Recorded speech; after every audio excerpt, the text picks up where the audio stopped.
এখন আমরা যে টপিকটি নিয়ে আলোচনা করব সেটি হলো সাবজেক্ট হেডিং। বর্ণানুক্রমিক বিষয় ক্যাটালগের কিছু কিছু সমস্যা রয়েছে। সেই সমস্যাগুলি হলো সমার্থক শব্দ বা সিনোনিম, হোমোগ্রাফ বা সমলেখী শব্দ, বহুবচন এবং একবচন রূপ, প্লুরাল অ্যান্ড সিঙ্গুলার ফর্মস, বহু শব্দযুক্ত ধারণা, মাল্টিওয়ার্ড কনসেপ্ট, অথবা কিছু জটিল বিষয় অথবা কমপ্লেক্স সাবজেক্ট। বিষয় শিরোনাম এবং সাবজেক্ট হেডিং।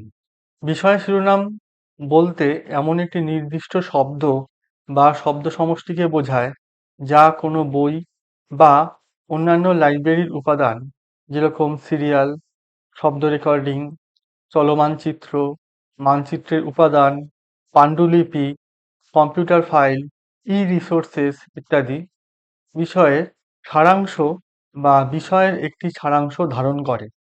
এটি পছন্দের বিষয়, অ্যাক্সেস ওয়ার্ড বা কন্ট্রোলড ভোকাবুলারি ধারণকারী বিষয় শিরোনাম তালিকা থেকে নির্বাচিত হয় এবং গ্রন্থপঞ্জি রেকর্ডে একটি অতিরিক্ত এন্ট্রি হিসাবে বরাদ্দ করা হয়, যা অ্যাক্সেস পয়েন্ট হিসাবে কাজ করে এবং লাইব্রেরি ক্যাটালগ ডেটাবেস থেকে বিষয় অনুসারে কাজটি অনুসন্ধান এবং পুনরুদ্ধার করতে সক্ষম হয়। বিষয় শিরোনামগুলি অথবা সাবজেক্ট হেডিংস একটি গ্রন্থপঞ্জি এবং সূচিতেও ব্যবহৃত হয়।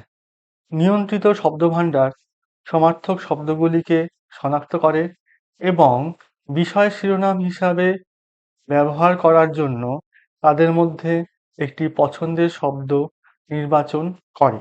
সমজাতীয় শব্দের জন্য একটি স্পষ্টভাবে সেই শব্দ বা বাক্যাংশ দ্বারা প্রকাশিত একাধিক ধারণা চিহ্নিত করে। সংক্ষেপে বলা যায়, শব্দভাণ্ডার নিয়ন্ত্রণ নথির বিষয়ের স্বাভাবিক ভাষার কারণে সৃষ্ট সমস্যাগুলি কাটিয়ে উঠতে সহায়তা করে। অতএব, যদি শব্দভাণ্ডার নিয়ন্ত্রণ করা না হয়, তাহলে বিভিন্ন সূচক ব্যবহার করা যেতে পারে অথবা একই সূচক একই বিষয়ের সাথে সম্পর্কিত নথির সূচীকরণের জন্য বিভিন্ন সময়ে একই ধারণার জন্য বিভিন্ন শব্দ ব্যবহার করতে পারে এবং অনুসন্ধানের সময় একই বিষয়ে প্রতিনিধিত্ব করার জন্য বিভিন্ন শব্দ ব্যবহার করতে পারে। বিষয় শিরোনামের নীতিমালা বা প্রিন্সিপলস। প্রথম প্রিন্সিপলটি হলো লিটারারি ওয়ারেন্ট। ক্যাটালগিংয়ে ব্যবহারের জন্য তৈরি করা পৃথক বিষয় শিরোনাম তৈরির জন্য নির্বাচিত পরিভাষাটি বর্তমান সাহিত্যে ব্যবহৃত পরিভাষার প্রতিফলন ঘটায়। অভিন্ন শিরোনাম। বিষয় শিরোনামটি আদর্শ সমসাময়িক ইংরাজি ভাষার ব্যবহার বা সম্ভব হলে কারিগরি শব্দ বা শব্দার্থের চেয়ে সাধারণ শব্দের ব্যবহারের শব্দগুলিকে অগ্রাধিকারের ভিত্তিতে বিষয় উপস্থাপন করার জন্য নির্বাচিত করা হয়। বিষয় শিরোনামগুলি নিরপেক্ষ, অন্তর্ভুক্তিমূলক বা নিরপেক্ষ পরিভাষা নির্বাচন করা উচিত, বিশেষ করে বিতর্কিত বিষয়গুলির ক্ষেত্রে। শিরোনামগুলির উল্লেখ সমার্থক এবং বৈকল্পিক রূপ থেকে তৈরি করা হয়। ক্যাটালগ ব্যবহারকারীরা তাদের এন্ট্রি শব্দভাণ্ডার থেকে অনুমোদিত শিরোনামগুলিতে পরিচালিত হন। গতিশীলতা। লিস্ট অফ সাবজেক্ট হেডিংয়ের চলমান আধুনিকতা এবং কার্যকারিতা বজায় রাখার জন্য শিরোনামগুলিতে ক্রমাগত পরিবর্তন করেন। পরিবর্তন করার সুবিধা, কর্তৃপক্ষ এবং গ্রন্থপঞ্জি ডেটাবেসের ওপর এর প্রভাব এবং এটি বাস্তবায়নের জন্য প্রয়োজনীয় সংস্থানগুলির সাথে তুলনা করা হয়। অনন্য শিরোনাম। লিস্ট অফ সাবজেক্ট হেডিংয়ের প্রতিটি শিরোনাম শুধুমাত্র একটি বিষয়কে প্রতিনিধিত্ব করে। যদি একটি শব্দ একাধিক ধারণাকে প্রতিনিধিত্ব করতে পারে, তাহলে সেটিকে পরিবর্তন করা উচিত। নির্দিষ্ট এন্ট্রি। প্রতিটি বিষয়কে সবচেয়ে সুনির্দিষ্ট শব্দ দ্বারা প্রতিনিধিত্ব করা হয়, যা বিষয়কে অন্তর্ভুক্ত করে এমন একটি বিস্তৃত বা সাধারণ শব্দের পরিবর্তে বিষয়ের নামকরণ করে। ব্যতিক্রমীভাবে কিছু শব্দ খুব সংকীর্ণ বলে মনে করা যেতে পারে এবং তাই ব্যবহারকারীদের দ্বারা এটি অনুসন্ধান করার সম্ভাবনা কম। ধারাবাহিকতা বা consistency. List of subject heading এর বিভিন্ন সংস্করণে শিরোনামের ধরনে অসংখ্য অসঙ্গতি রয়েছে। একই ধরনের শিরোনামগুলির মধ্যে ফর্ম এবং কাঠামোর মধ্যে সামঞ্জস্য বজায় রাখার চেষ্টা করা হয়, কারণ পৃথক শিরোনাম যদি না সেগুলিকে সংশোধন করা হয় তবে তৈরির সময় প্রচলিত দর্শনকে সেটি প্রতিফলিত করে। শিরোনামের ফর্ম এবং কাঠামোর মধ্যে ধারাবাহিকতা বিষয় শিরোনাম ব্যবহারকারীদের জন্য ভবিষ্যদ্বাণী যোগ্যতা বৃদ্ধি করে। যখন কোনো বিষয়ের জন্য নির্বাচিত শব্দগুলি সেই বিষয়ের উল্লেখ করার জন্য সর্বাধিক ব্যবহৃত হয়, তখন তার ভবিষ্যতে ব্যবহার বৃদ্ধি পায়। যখন শিরোনামগুলি পরিবর্তন করা হয় বা নতুন শিরোনাম স্থাপন করা হয়, তখন গ্রন্থপঞ্জি রেকর্ডের শিরোনামগুলিকেও আপডেট করা প্রয়োজন। সাবজেক্ট হেডিং বা বিষয় শিরোনামের গঠন। প্রথমটি হলো বিষয়ভিত্তিক শিরোনাম বা টপিক্যাল হেডিং। একটি বিষয়ভিত্তিক শিরোনাম একটি বিচ্ছিন্ন শনাক্তযোগ্য ধারণাকে প্রতিনিধিত্ব করে। এগুলি হতে পারে বিভিন্ন জিনিস, ধারণা, দর্শন, শাখা, কার্যকলাপ এবং প্রক্রিয়া, জীব এবং কিছু ধরনের ঘটনা, মানুষের শ্রেণী, জাতিগত গোষ্ঠী, পৃথক প্রাণীর নাম, কিংবদন্তি এবং কাল্পনিক চরিত্র, স্থান এবং সংগঠন। দ্বিতীয়টি হলো ফর্ম বা ধরন, যাকে জেনার বলে। ফর্ম বা ধরন শিরোনামগুলি কোনো কাজ কি তা নির্দেশ করে, এটি কি তা সম্পর্কে নয়। এই শিরোনামগুলি একটি ফর্ম শনাক্ত করতে পারে এবং একটি শৈলী বা মেজাজ উপস্থাপন করতে পারে। নাম শিরোনাম। যদি তালিকাভুক্ত কাজটি কোনো ব্যক্তি, স্থান বা কর্পোরেট সত্তা সম্পর্কে হয়, তাহলে একটি নাম শিরোনাম উপযুক্ত। এই শিরোনামগুলি তৈরির নিয়মগুলি নামের ধরনের উপর নির্ভর করে। ব্যক্তিগত নাম। একটি জীবনীতে জীবনীকারের জন্য একটি বিষয় শিরোনাম থাকে। ব্যক্তিগত নামের শিরোনামগুলি ACR2 বা LCRI অনুশীলন অনুসারে তৈরি করা হয়। পারিবারিক নাম, রাজপরিবার বা রাজবংশগুলিকে ব্যক্তিগত নাম হিসাবে কোড করা হয়, তবে সেগুলি বিষয় তালিকাভুক্তির নিয়ম অনুসারে তৈরি করা হয়। এরপর আসে কর্পোরেট নাম। সাধারণত একটি কর্পোরেট সংস্থা হলো এমন একটি সংস্থা বা ব্যক্তিদের একটি নির্দিষ্ট নামে চিহ্নিত একটি বাণিজ্যিক গোষ্ঠী। কিছু জাহাজ এবং যানবাহনকে কর্পোরেট সংস্থা হিসেবে বিবেচিত করা হয়।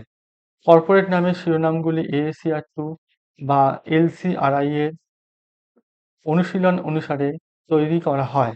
সম্মেলন এবং সংগঠিত ইভেন্ট সম্পর্কে লেখাগুলিতে সম্মেলন বা ইভেন্টের নামের বিষয় শিরোনাম থাকতে পারে।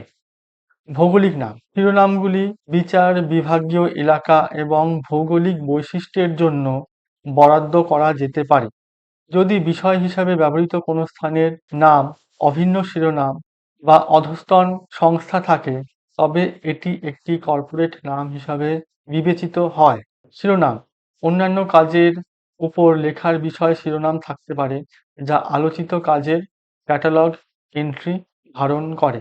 এর গঠনটি হলো নাম শিরোনাম, শিরোনাম, অভিন্ন শিরোনাম এবং শিরোনাম। বিষয় শিরোনামের উপশাখা। একটি বিষয়ের বিভিন্ন দিককে একটি শিরোনামে একত্রিত করার জন্য এবং একই মূল শিরোনাম ভাগ করে নেওয়া এন্ট্রিগুলিকে সাজানোর জন্য একটি যন্ত্র হিসাবে উপবিভাগ ব্যবহার করা হয়, যেরকম বিষয়ভিত্তিক উপবিভাগ। এগুলি কোনো বিষয়ের একটি অংশ, উপাদান বা দিক নির্দেশ করে। শিরোনাম দ্বারা প্রকাশিত ধারণাটিকে একটি নির্দিষ্ট উপবিষয়ের মধ্যে সীমাবদ্ধ করার জন্য এগুলি সকল ধরনের প্রধান শিরোনামের অধীনে বা বিষয়ভিত্তিক উপবিভাগের অধীনে ব্যবহৃত হয়। প্রতিটি অতিরিক্ত উপবিভাগ শিরোনাম দ্বারা প্রকাশিত ধারণাটিকে পরিমার্জিত করে এবং এটিকে আরও সুনির্দিষ্ট করে তোলে। অনেক সাধারণ বিষয়ভিত্তিক উপবিভাগ ক্রিয়া, প্রক্রিয়া বা বৈশিষ্ট্যের প্রতিনিধিত্ব করে। কিছু ক্ষেত্রে, বিশেষ করে বস্তুর শিরোনামের ক্ষেত্রে, সমগ্রের অংশগুলিকে চিহ্নিত করার জন্য উপবিভাগ ব্যবহার করা হয়। যেরকম ধরুন এখানে এক্সাম্পল দিয়েছি আমি কনস্ট্রাকশন ইন্ডাস্ট্রি। এবার ম্যানেজমেন্ট অফ কনস্ট্রাকশন ইন্ডাস্ট্রি, তো আমরা সাবজেক্ট হেডিংয়ে দেব কনস্ট্রাকশন ইন্ডাস্ট্রি ম্যানেজমেন্ট। বা employee participation in construction industry, সেক্ষেত্রে আমরা এর সাবজেক্ট হেডিংটি দেব construction industry management employee participation.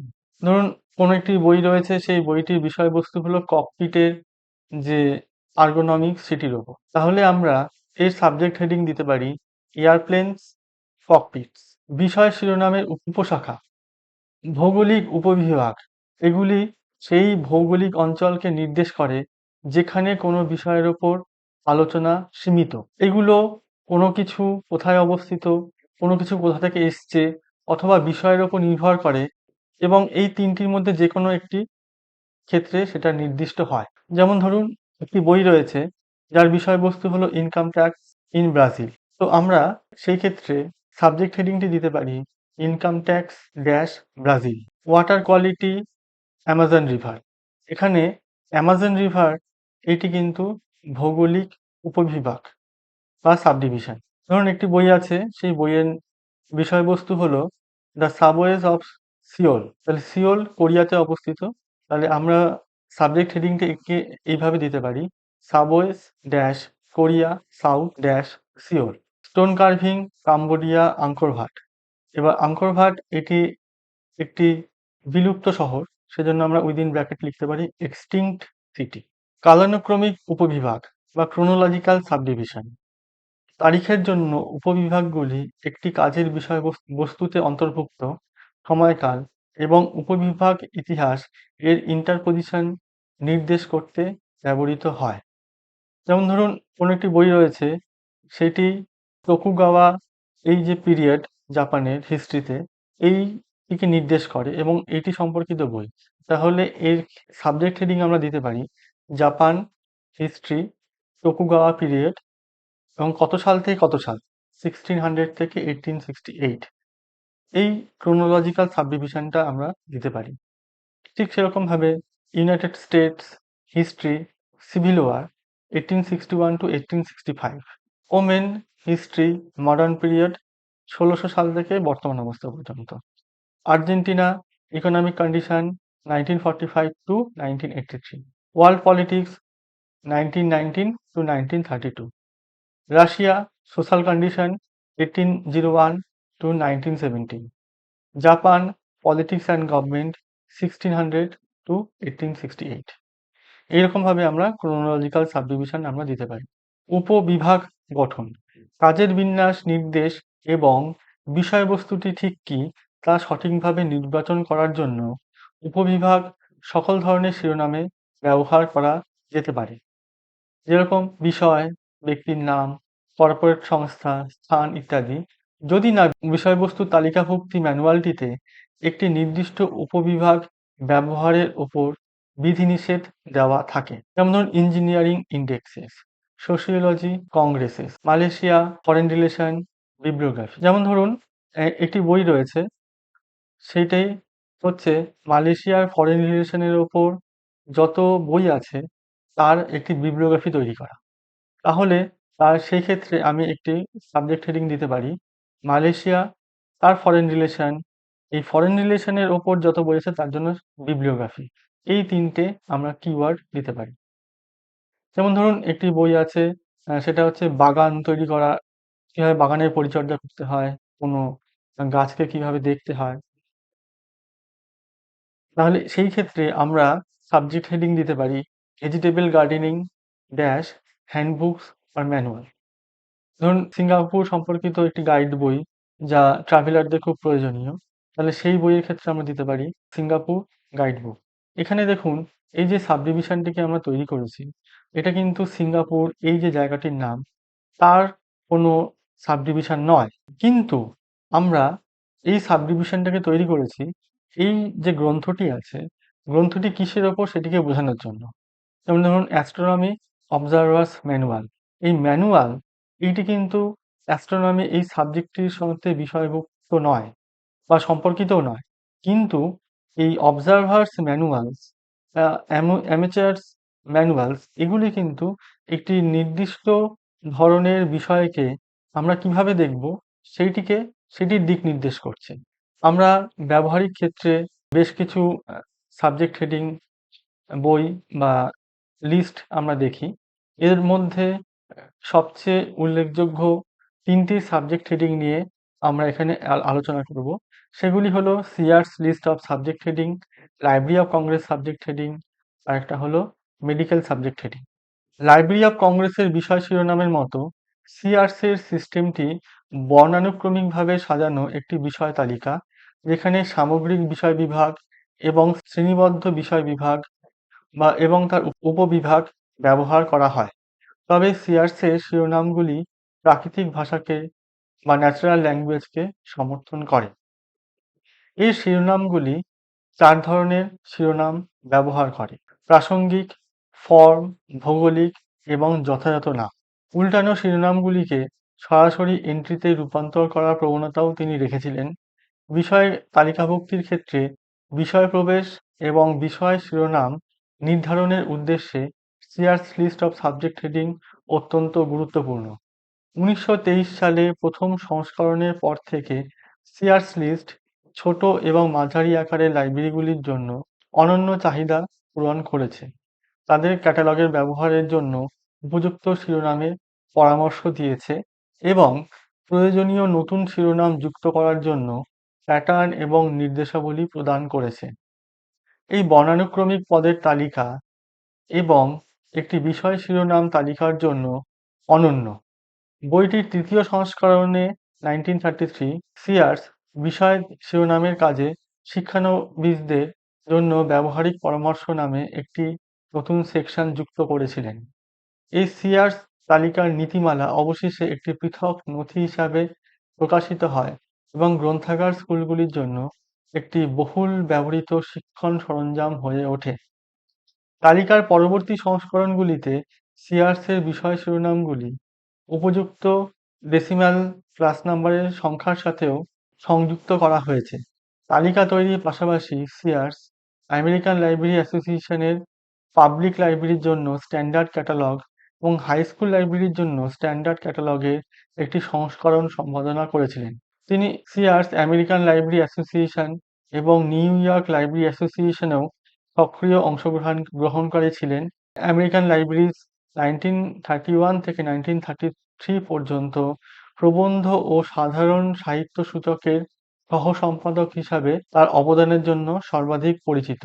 ১৯৩৩ সালে ৬০ বছর বয়সে তার মৃত্যুর পর বইটির নাম পরিবর্তন করে তার সম্মানে সিআর'স লিস্ট অফ সাবজেক্ট হেডিং রাখা হয়। ২০১৮ সালে গ্রে পাবলিশিং হাউস এপস্কো অনলাইন ডেটাবেসের মাধ্যমে এটি প্রকাশ করা হয়। সিআর'স লিস্ট অফ সাবজেক্ট হেডিংয়ে বিষয় শিরোনাম বা সাবজেক্ট হেডিংয়ের প্রকারভেদ। প্রথমটি হলো বিষয়ভিত্তিক শিরোনাম। সাহিত্যে সবচেয়ে বেশি ব্যবহৃত শব্দটি সম্ভবত সেই শব্দটি যা তালিকাভুক্ত আইটেমটিকে সবচেয়ে ভালোভাবে উপস্থাপন করে। একটি বিষয়ভিত্তিক শিরোনাম ইংরেজি ভাষার সাধারণ ব্যবহারকে প্রতিনিধিত্ব করে এবং একটি বিষয়ভিত্তিক শিরোনাম প্রতিষ্ঠার সময় এর সমার্থক বা প্রায় সমার্থক শব্দগুলির মধ্যে থেকে একটি শব্দ বা বাক্যাংশ বেছে নিয়ে বিষয়ভিত্তিক শিরোনামের অভিন্নতা বজায় রাখতে হয়। এর পরবর্তী ভাগটি হলো ফর্ম শিরোনাম। ফর্ম শিরোনাম কোনো কাজের বিষয়বস্তু নয়, বরং তার ফর্ম বা তার উপস্থাপনটিকে বর্ণনা করে। অন্য কথায়, একটি ফর্ম শিরোনামে আমাদের বলে যে কোনো কাজ কি সম্পর্কে এবং এটি কি। এই প্রসঙ্গে ফর্ম বলতে বস্তুর ভৌত রূপের পরিবর্তে উপকরণের বৌদ্ধিক রূপকে বোঝায়। যেমন ধরুন অ্যালম্যানাক, অ্যাটলাস, ডাইরেক্টরি, গ্যাজেটিয়ার্স। অথবা সাহিত্যের ক্ষেত্রে fiction, poetry, drama, essay, science fiction, epistolary poetry, children's play ইত্যাদি। অথবা non book materials, puzzles, sound recordings, comedy films ইত্যাদি। আরেকটি প্রকারভেদ হলো নাম। ৩ ধরনের প্রধান নাম শিরোনাম হলো ব্যক্তিগত নাম, কর্পোরেট নাম এবং অভিন্ন শিরোনাম। ব্যক্তিগত নামের শিরোনাম সাধারণত উল্টানো আকারে প্রতিষ্ঠিত হয় প্রয়োজনে তারিখসহ। যেমন পার্সোনাল নেমের ক্ষেত্রে ধরুন বিল বিল ক্লিনটনের জন্য আমরা ব্যবহার করতে পারি ক্লিনটন, বিল 1946 ড্যাশ। মানে তিনি এখনো জীবিত রয়েছেন এবং 1946 সাল হলো ওনার জন্মের বছর। তাহলে আমরা পার্সোনাল নেমের ক্ষেত্রে লিখতে পারি ক্লিনটন বিল 1946। কর্পোরেটের ক্ষেত্রে রকফেলার সেন্টার অথবা ফোর্ট লডারেবল ইন্টারন্যাশনাল বোট শো ইত্যাদি ইত্যাদি। লিটারারি ওয়ার্কের ক্ষেত্রে করতে পারি, যেমন হ্যামলেটের ক্ষেত্রে আমরা এভাবে দেখাতে পারি শেক্সপিয়ার উইলিয়াম 1564 টু 1616 হ্যামলেট। এখানে আমি এর কয়েকটা উদাহরণ দিয়েছি। যেমন ধরুন আমি একটি বই নিয়েছি, সেই বইটির টাইটেল হলো ফিজিক্যাল এক্সারসাইজেস। এবার আমি যখন এর টপিক্যাল টার্ম দেব, তাহলে আমি সিআরস লিস্ট থেকে এর সাবজেক্ট হেডিংটিকে আমি দেখতে পারি। যেমন ধরুন এক্সারসাইজ, এর ডিউই ডেসিমাল ক্লাসিফিকেশন নাম্বার হলো 613.7। দেখুন এক্সারসাইজ এর বর্ডার টার্ম হলো হেলথ এবং হাইজিন। তার মানে হেলথ এবং হাইজিন এর আন্ডারে এই এক্সারসাইজ এটি আসে, এবং এক্সারসাইজের আন্ডারে যে বিষয় আসতে পারে সেগুলি হতে পারে abdominal exercises, aerobic, aquatic exercises, body building, cycling, gymnastics, hatha yoga, physical fitness, rowing, stretching exercises, tai chi, weight lifting. ধরুন আমি কোনো একটা বই পেলাম, সেটি হচ্ছে রোয়িং এর ওপর, তাহলে আমরা রোয়িং কে ভাবতে পারি একটা এক্সারসাইজের মধ্যে একটি বিষয়। এক্সারসাইজ এর কিছু রিলেটেড টার্মও রয়েছে, যেমন ধরুন ফিজিক্যাল এডুকেশন, ওয়েট লস। দেখুন এখানে রিলেটেড টার্ম বলতে বোঝায় যে এক্সারসাইজ এই কনসেপ্টটির সাথে ফিজিক্যাল এডুকেশন এই কনসেপ্টটিও জড়িত। তাহলে আমি যদি এখান থেকে নির্দেশিত হয়ে যদি ফিজিক্যাল এডুকেশন এই টপিকটিতে যাই, তাহলে দেখুন ফিজিক্যাল এডুকেশনে রিলেটেড টার্ম হিসাবে দেখুন এখানে এক্সারসাইজ রয়েছে। এটার স্ট্রাকচার অনেকটা পুরোটাই বলতে গেলে থেসোরাস স্ট্রাকচার। থেসোরাস স্ট্রাকচারের সুবিধাটা হলো যে ট্যাক্সোনমিক স্ট্রাকচারে শুধুমাত্র আমরা ব্রডার টার্ম এবং ন্যারোয়ার টার্ম বা ক্লাস, সাব ক্লাস এই স্ট্রাকচারটাকেই বোঝাই। কিন্তু থেসোরাস কিন্তু আমাদের এই ট্যাক্সোনমিক স্ট্রাকচারের বাইরেও আরেকটা রিলেশনকে কিন্তু নির্দেশ করে, সেটা হচ্ছে রিলেটেড টার্ম। এর ফলে আমরা কোনো একটি কনসেপ্ট বা সাবজেক্ট বা যে কোনো একটি কিওয়ার্ড অন্য কোনো কনসেপ্টের সাথে কিভাবে সম্পর্কিত, সেই রিলেটেড টার্মটাকে আমরা এখানে বিল্ড আপ করতে পারি।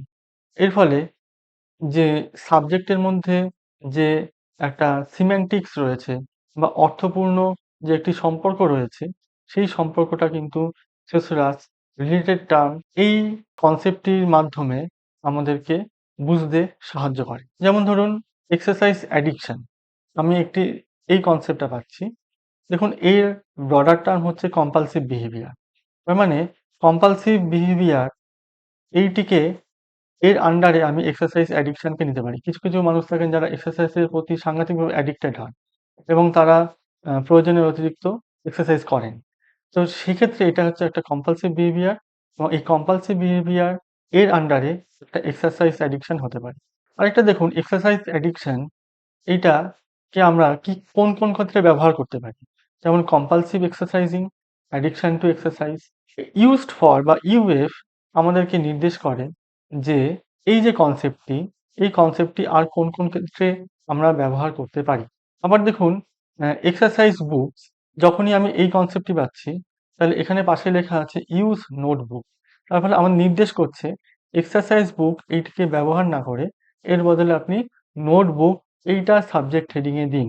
ধরুন এখানে আমি আরেকটা উদাহরণ দিয়েছি এক্সপ্রেশনিজম, এটা হচ্ছে আর্টের মধ্যে পড়ে। এর দেখুন এখানে ডিডিসি নাম্বার দিয়ে দেওয়া আছে। এর বড়ার টার্ম হচ্ছে আর্ট, এবং কোন ক্ষেত্রে আমি এটি ব্যবহার করতে পারি সেটিও এখানে বলে দেওয়া আছে। যেমন ধরুন এক্সটিংক্ট অ্যানিম্যালস, এইটা কোন ক্ষেত্রে ব্যবহার করা যায়, যে সমস্ত তাহলে ইউএফ দিয়ে বা ইউজড ফর এটির মাধ্যমে বলে দেওয়া আছে যে সমস্ত অ্যানিম্যাল এক্সটিংক্ট হয়ে গেছে, সেই ক্ষেত্রে আমরা এক্সটিংক্ট অ্যানিম্যাল এই টার্মটিকে ইউজ করতে পারি। এবং এর ব্রডার টার্ম হলো অ্যানিমাল এবং এর রিলেটেড টার্ম হলো ফসিলস। এবার আমি দ্বিতীয় যে সাবজেক্ট হেডিংটিকে নিয়ে আলোচনা করব সেটি হলো medical subject heading. Medical subject heading বা মেশ হলো একটি ব্যাপক নিয়ন্ত্রিত শব্দভাণ্ডার যা জীবনবিজ্ঞানের জার্নাল, নিবন্ধ এবং বইগুলিকে সূচীকরণের উদ্দেশ্যে তৈরি করা হয়। এটির সূচক পদগুলির একটি থেসরাস হিসেবে কাজ করে যা তথ্য অনুসন্ধানকে সহজ করে তোলে। মার্কিন যুক্তরাষ্ট্রের জাতীয় গ্রন্থাগার অফ মেডিসিন বা এনএলএম দ্বারা তৈরি এবং এটি আপডেট করা হয়।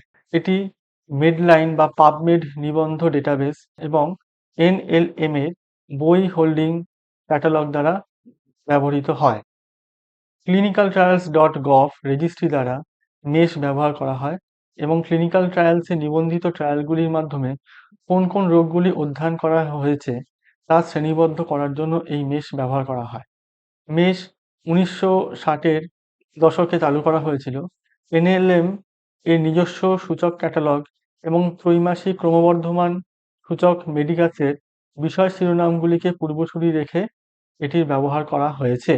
মেশের বার্ষিক মুদ্রিত সংস্করণ 2007 সালে বন্ধ করে দেওয়া হয়। এখন মেশ শুধুমাত্র অনলাইনে পাওয়া যায়। এটি পাবমেডের মাধ্যমে বিনামূল্যে ব্রাউজ এবং ডাউনলোড করা যেতে পারে। মূলত ইংরেজিতে মেশকে পাওয়া যায়। এছাড়া মেশ অন্যান্য অনেক ভাষায় এর অনুবাদ করা হয়েছে এবং বিভিন্ন উৎস থেকে নথি পুনরুদ্ধারের এটি অনুমতি দেয়। মেডিকেল সাবজেক্ট হেডিংয়ের গঠনের কথা বলতে গেলে এর যে শব্দভাণ্ডারকে 4টি ভাগে ভাগ করা যায়।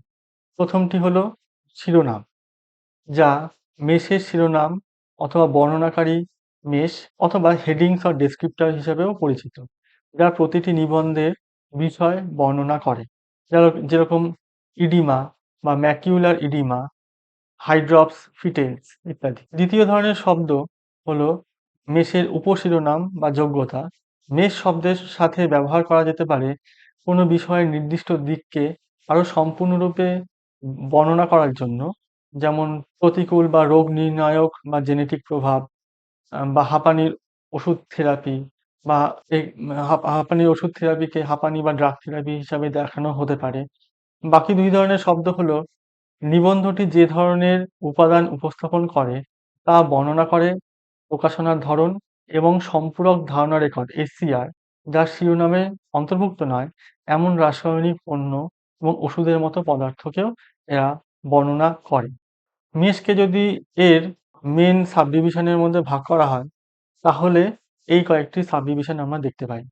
প্রথমটি হলো অ্যানাটমি, দ্বিতীয়টি হলো অর্গানিজমস, পরেরটি হলো diseases, chemicals and drugs, analytical diagnostic and therapeutic techniques and equipments, psychiatry and psychology, phenomena and processes, disciplines and occupations, anthropology, education, sociology and social phenomena, technology, industry and agriculture, humanities, information science, named groups, healthcare, publication characteristics, geographicals।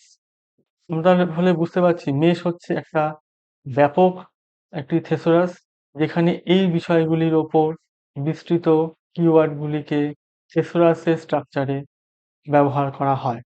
আমি এখানে একটা মেশের ব্রাউজারে গিয়ে একটি keyword search করেছি। এটা হচ্ছে একটা মেডিকেল টার্ম, যেরকম ইডিমা।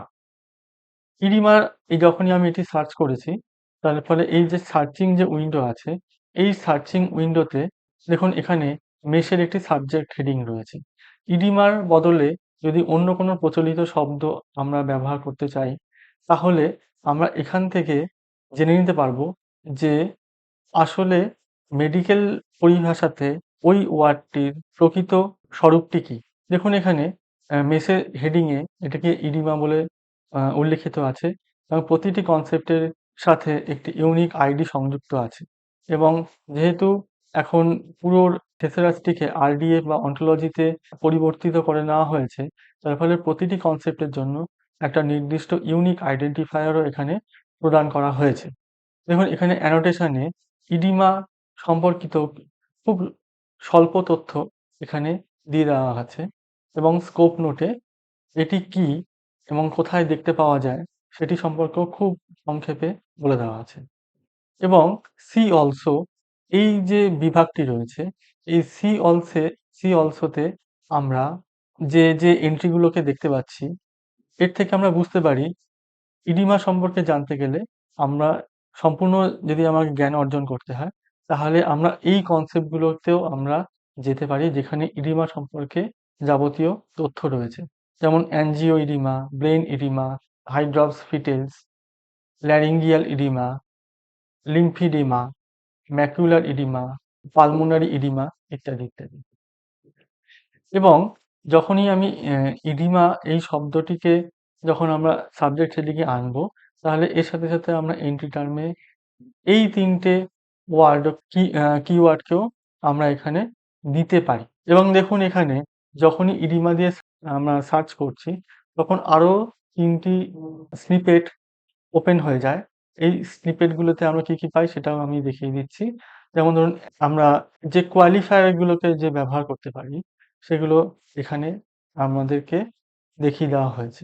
যেমন blood, chemically induced classification, complication, diagnosis, genetics, immunology, metabolism, microbiology এই সমস্ত বিষয়গুলির সাথেও ইডিমা এটি সম্পর্কযুক্ত। এবং এখানে দেখুন পরবর্তী আরেকটা এরই মেশ ট্রি স্ট্রাকচারে ইডিমার অ্যাকচুয়াল স্থান কোথায়? একটা যে হায়ারার্কিক্যাল গ্রাফ আছে, সেই হায়ারার্কিক্যাল গ্রাফে ট্রি স্ট্রাকচারের মধ্যে ইডিমার পজিশন কি এবং এর যে উপবিভাগগুলো রয়েছে সেগুলো এখানে নির্দেশ করা রয়েছে। এবং ইডিমা এই শব্দটি যদি আমি ব্যবহার করি, তাহলে দেখুন এখানে টার্ম রয়েছে ইডিমা, এটাই হচ্ছে প্রেফার্ড টার্ম। তার মানে আমরা ইডিমাকে সাবজেক্ট হেডিং রূপে ব্যবহার করতে পারি, বা ড্রপসি এটাও ব্যবহার করতে পারি, হাইড্রপস এটাকেও ব্যবহার করতে পারি। এরপর আমি আরেকটা সাবজেক্ট হেডিং সম্পর্কে খুব ব্রিফলি বলছি, সেটা হচ্ছে library of Congress subject heading. Library of Congress subject heading হলো বিষয় শিরোনামের একটি থেসরাস বা কন্ট্রোল ভোকাবুলারি, যা গ্রন্থপঞ্জি রেকর্ডে ব্যবহারের জন্য মার্কিন যুক্তরাষ্ট্রের লাইব্রেরি অফ কংগ্রেস দ্বারা রক্ষিত হয়। Library of Congress subject headings হলো গ্রন্থপঞ্জি নিয়ন্ত্রণের একটি অবিচ্ছেদ্য অংশ, যা গ্রন্থাগারগুলি নথি সংগ্রহ, সংগঠিত করা এবং এটি প্রচারও করে। এটি প্রথম প্রকাশিত হয়েছিল 1898 সালে লাইব্রেরি অফ কংগ্রেস ক্লাসিফিকেশন প্রকাশে ১ বছর পর। শেষ মুদ্রিত সংস্করণটি ২০১৬ সালে প্রকাশিত হয়। ক্রমাগত সংশোধিত শব্দভাণ্ডারে অ্যাক্সেস এখন সাবস্ক্রিপশন এবং বিনামূল্যে পরিষেবার মাধ্যমেও পাওয়া যায়। বিষয় শিরোনামগুলি সাধারণত লাইব্রেরির সংগ্রহের মধ্যে প্রতিটি আইটেমে প্রয়োগ করা হয় এবং ব্যবহারকারীর অনুরূপ বিষয় সম্পর্কিত ক্যাটালগের আইটেমগুলিতে অ্যাক্সেস সহজতর করে, যাতে সম্পর্কিত বিষয়ের আইটেমগুলিকে খুঁজে পেতে সময় সাশ্রয় হয়। শুধুমাত্র শিরোনাম বা অন্যান্য বর্ণনামূলক ক্ষেত্র যেরকম লেখক, প্রকাশক দ্বারা আইটেম অনুসন্ধান করতে বেশি সময় লাগে এবং অকার্যকর এবং অদক্ষ অনুসন্ধান ক্ষমতার কারণে অনেক আইটেম আমরা খুঁজে পেতে ব্যর্থ হই। লাইব্রেরি অফ কংগ্রেস তালিকার প্রথম সংস্করণ, যাকে লাইব্রেরি অফ কংগ্রেসের অভিধান ক্যাটালগ ব্যবহৃত বিষয় শিরোনাম বলা হয়, সেটি ১৯০৯ থেকে ১৯১৪ সালের মধ্যে কিছু অংশ মুদ্রিত হয়েছিল এবং প্রয়োজন অনুসারে পরিপূরক তালিকা বা সাপ্লিমেন্টারি লিস্ট জারি করা হয়েছিল পরে ১৯১৯ সালে এর দ্বিতীয় সংস্করণ রূপে। পরবর্তী সংস্করণগুলি অনিয়মিত বিরতিতে প্রকাশিত হয়েছিল। ১৯৭৫ সালে অষ্টম সংস্করণটি প্রকাশিত হওয়ার পর শিরোনামটি লাইব্রেরি অফ কংগ্রেসের বিষয় শিরোনাম নামে পরিবর্তিত করা হয়। তালিকার সূচনা থেকে লাইব্রেরি অফ কংগ্রেসের সংগ্রহের জন্য কাজগুলি তালিকাভুক্ত করার জন্য সময় প্রয়োজন অনুসারে শিরোনাম তৈরি করা হয়েছে। যেহেতু তালিকাটি সময়ের সাথে সাথে প্রসারিত হয়েছে, তাই এটি শত শত ক্যাটালগারদের বিভিন্ন দর্শনকে প্রতিফলিত করে যারা শিরোনামে অবদান রেখেছেন। শিরোনাম প্রণয়নে অসঙ্গতিগুলি সাধারণত তাদের তৈরির বিভিন্ন তারিখে কার্যকর নীতি দ্বারা ব্যাখ্যা করা যেতে পারে। এখানে আমি কতগুলো উদাহরণ দিয়েছি। যেমন ধরুন জ্যাকো জ্যাকসন, এটি হলো একটা কাল্পনিক চরিত্র এবং সেটি কোন ক্ষেত্রে ব্যবহৃত হয়? দেখুন এখানে লেখা আছে ডিটেকটিভ ইন্সপেক্টর জ্যাকসন। এর জ্যাকো জ্যাকসন এই যে ক্যারেক্টারটিকে আমরা অন্য আরো ২ রকমভাবে লিখতে পারি। যেমন ধরুন ইন্সপেক্টর জ্যাকসন অথবা জ্যাকো জ্যাকসন। দেখুন এই জ্যাকসন এই এটি হচ্ছে একজন এটি পার্সোনাল নেম এর যে ইনডেক্স রয়েছে তার মধ্যে এটি যদি বিষয় হিসেবে ব্যবহৃত করা হয় তাহলে তার উল্লেখ এখানে রয়েছে। যেমন ধরুন এখানে যেহেতু অ্যালফাবেটিক্যাল অ্যারেঞ্জমেন্ট এ আমরা সমস্ত নামগুলিকে অ্যারেঞ্জ করি, তাহলে দেখুন জ্যাকো জ্যাকসন এর পরে রয়েছে Jade Jackson, Jeff Jackson, Jackson Skeeter ইত্যাদি, ইত্যাদি। জ্যাকসন দিয়ে যত নাম আসছে সেগুলোকে সবগুলোকে অ্যালফাবেটিক্যালি তাকে অ্যারেঞ্জমেন্ট করা হয়েছে। এবার দেখুন আমি কমিউনিটির ক্ষেত্রে একটা উদাহরণ দিয়েছি। যেমন ইয়াখা। ইয়াখা হচ্ছে একটা সাউথ এশিয়ান পিপল একটা কমিউনিটি। এগুলো কোন, কোন ক্ষেত্রে ব্যবহার করা হয়? যেমন ধরুন Dewan, South Asian people, Dewan Sala, South Asian people, Kakka, South Asian people, Lorung, South Asian people. দেখুন এখানে অনেকগুলো ভাগ রয়েছে। যেসব ক্ষেত্রে ইয়াখা এই শব্দটির ব্যবহার হয়ে থাকে সেগুলো সমস্ত এখানে উল্লেখিত রয়েছে। এবং দেখুন এর বর্ডার টার্ম হলো এথনোলজি এবং যেখানে, যেখানে এই ইয়াখা এই গোষ্ঠীটির অন্তর্ভুক্তি রয়েছে সেগুলোকে এখানে বর্ডার টার্ম হিসাবে এখানে নির্দেশ করা রয়েছে। যেমন ধরুন এথনোলজির আন্ডারে ইন্ডিয়া বা নেপাল, তিবেটো বার্মান পিপল। তার মানে বোঝা যাচ্ছে যে ভারতবর্ষ, নেপাল এবং তিব্বত বর্মার যে উপগোষ্ঠীর মধ্যে ইয়াখা হচ্ছে একটা উপগোষ্ঠী। এই উপগোষ্ঠীটি ব্রডার টার্ম হিসাবে ব্যবহার করা যেতে পারে এথনোলজি ইন্ডিয়া, এথনোলজি নেপাল অথবা টিবেটো বার্মান পিপল। এবং এদের যে ল্যাঙ্গুয়েজ এটাকে বলা হয় ইয়াখা ল্যাঙ্গুয়েজ এবং এটি হলো এর আরেকটি সাবডিভিশন। এবং কোন, কোন ক্ষেত্রে ইয়াখা ল্যাঙ্গুয়েজকে আমি ব্যবহার করি সেগুলো এখানে ইউএফ বা ইউজড ফর এর আন্ডারে বলা আছে। দেখুন এখানে বড় টার্মে কিরান্তি ল্যাঙ্গুয়েজেস, নেপাল ল্যাঙ্গুয়েজেস। নেপালি ভাষার নেপালে এই ল্যাঙ্গুয়েজটি চলে। তাহলে এর বর্ডার টার্মে নেপাল ল্যাঙ্গুয়েজেস বলে দেওয়া আছে। এরপর ধরুন আরেকটা উদাহরণ দিয়েছি। এটা একটা কনসেপ্ট যেমন হ্যাকার্স বা হ্যাকিং। এই দেখুন হ্যাকার্স হচ্ছে এর একটা এটা মেশিন ডিরাইভড অথরিটি রেকর্ড। এটা কোন ক্ষেত্রে ব্যবহার করা হয়? Computer hackers. তাহলে আগে দেখুন এখানে লেখা আছে ফরমার হেডিং। তার মানে আগে কম্পিউটার হ্যাকার এটাকে ব্যবহার করা হতো, এখন শুধুমাত্র হ্যাকার ব্যবহার করা হয়। এর বর্ডার টার্ম হচ্ছে কম্পিউটার প্রোগ্রামার বা কম্পিউটার ইউজার্স। এবং হ্যাকিং, হ্যাকিং হচ্ছে একটা অ্যাকশন। কোন, কোন ক্ষেত্রে আমরা এটা ব্যবহার করতে পারি? Computer hacking. এর বর্ডার টার্ম হচ্ছে কম্পিউটার প্রোগ্রামিং এবং এর রিলেটেড টার্ম হচ্ছে কম্পিউটার সিকিউরিটি। যেমন ধরুন আরেকটা উদাহরণ দিয়েছি, যেমন ধরুন হ্যালোজেনস। হ্যালোজেনস হচ্ছে এক ধরনের মৌল, মৌল গোষ্ঠী। এর বড় টার্ম হচ্ছে নন মেটালস আর এর মধ্যে ন্যারোয়ার টার্মস রয়েছে। মানে কোন কোনগুলো হ্যালোজেনের মধ্যে পড়ে সেগুলো হচ্ছে ব্রোমিন, ক্লোরিন, ফ্লোরিন, আয়োডিন ইত্যাদি। এই যে এলিমেন্ট গুলো যে হ্যালোজেনস এর আন্ডারে পড়ে সেটা এখানে দেখুন ন্যারোয়ার টার্ম হিসেবে বর্ণনা করা হয়েছে। সাবজেক্ট হেডিং আমাদের ক্যাটালগের ক্ষেত্রে অত্যন্ত গুরুত্বপূর্ণ। তার কারণ হচ্ছে সাবজেক্ট হেডিং হচ্ছে কোনো একটা বিষয়, কোনো একটা গ্রন্থ বা জার্নাল বা কোনো একটা আর্টিকেল কোন বিষয়ের উপর সেটিকে আধার করা হয়েছে তার নির্দেশ করে। এবং আমি যত একটা ক্যাটালগার যত ভালো সাবজেক্ট হেডিং দিতে পারে তার উপর ভিত্তি করে আমরা ব্যবহারকারীকে সেই সার্ভিস প্রদান করতে পারি যেখানে কোনো একটা সার্চিং এর এগেইনস্ট এ প্রিসিশন অনেক বেশি হয় এবং তার ফলে কোনো একটি গ্রন্থকে বা লাইব্রেরি রেকর্ডকে আমরা খুব সহজে তাকে নির্দিষ্ট করতে পারি এবং তাকে নির্বাচন করতে পারি। ধন্যবাদ।